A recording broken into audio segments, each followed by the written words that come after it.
Now in Augusta, the American Red Cross and Golden Harvest are mobilizing to jump in and help any hard-hit communities. Your Audrey Dickherber has the story.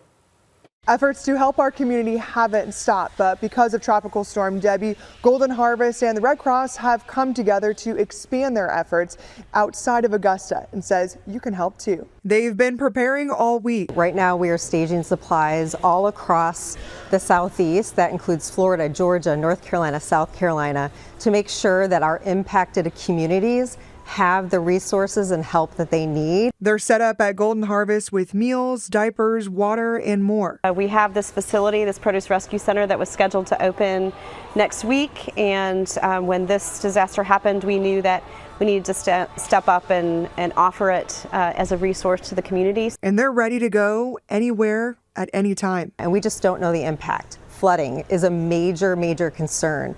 Everyone thinks about just, when a hurricane makes landfall, but this is a rain event that's going to impact so many people.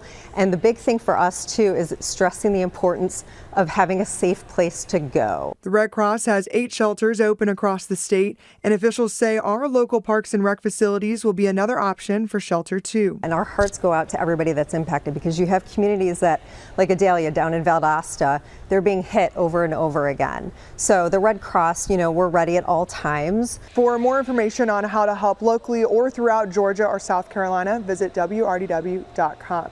In Augusta, Audrey Dickherber on your side. Good to see so many groups coming together to help in any way they can. Certainly, and if you would still like to help here at home, you can reach out to them, and I'm sure they're taking donations. Right here.